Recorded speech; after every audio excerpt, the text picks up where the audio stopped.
Bom, estamos vivendo um tempo único, né, das nossas vidas, algo que a gente não poderia jamais ter imaginado que passaríamos, né? Quando a gente volta ali nas literaturas de história, a gente vê falando sobre peste negra, outras pandemias, né, como a gripe espanhola, a gente jamais imaginaria estar dentro desse contexto.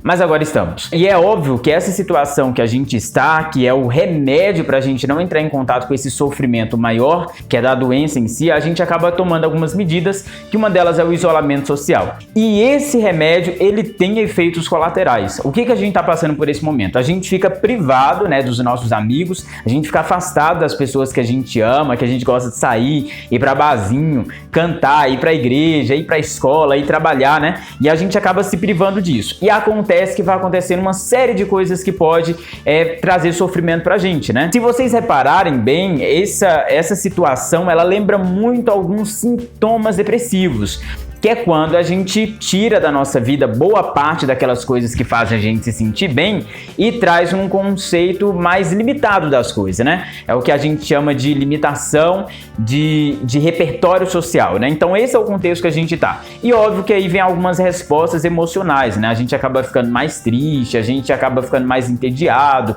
né? Às vezes dá uma angústia na gente, né? Tem gente que fala até daquelas depressões filosóficas, né? A gente começa a ter aquelas crises existenciais mesmo.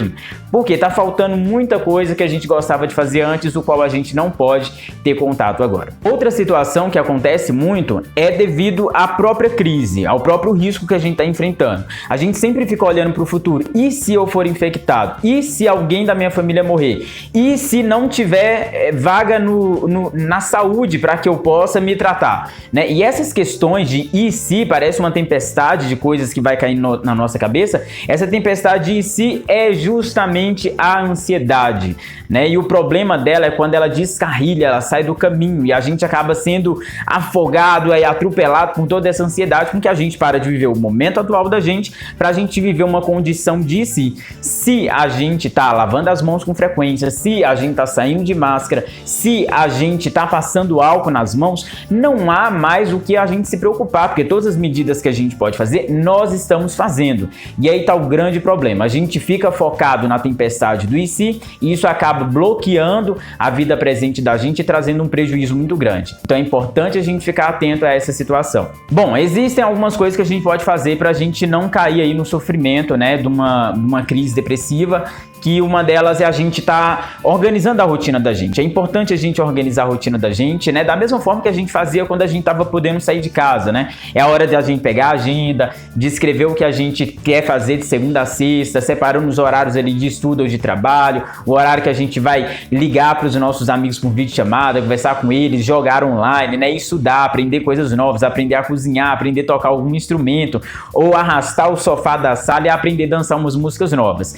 Isso é muito importante, gente, porque nesse momento que a gente está privado, né, que a gente está restrito de um tanto de atividade que a gente fazia antes, a gente consegue burlar esse sistema, né, fazendo com que essas coisas que a gente fazia fora de casa, a gente consiga fazer dentro. E essa variação comportamental, ela é muito importante e ela ajuda, sim, a prevenir um quadro de depressão. Agora, para a ansiedade, né, a organização, a rotina também é um dos melhores remédios. Só que uma outra coisa que é importante é a gente não ficar focando nessa situação do e se, que é do futuro, né? A análise de comportamento chama a ansiedade de pré-aversivo. O que é aversivo? Aversivo é o caos, né? Aquilo que está por vir. Pré-aversivo é porque a gente fica vivendo uma situação que ainda não está presente, né? Então essas tempestades de se acontecer isso, e se acontecer aquilo, e se eu não conseguir pagar a conta e tal, isso acaba trazendo sofrimento pra gente. Então foca no momento presente, né? É interessante organizar a sua rotina, ver o que você pode estar fazendo e fazer, porque a ansiedade sinaliza isso pra gente, dá capacidade da gente fazer o que a gente pode fazer no presente pra gente não sofrer no futuro. E tem alguns aplicativos muito legais aí, um deles é de meditação.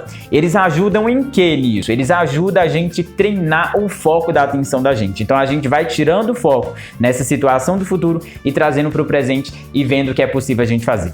Bom, o resto pra gente fazer aí é distribuir empatia e amor para todo mundo, pra gente compreender a situação de cada um e continuar vivendo a nossa vida como uma adaptação especial, mas sabendo que esse momento terrível ele vai passar, tá bom? Saúde para vocês!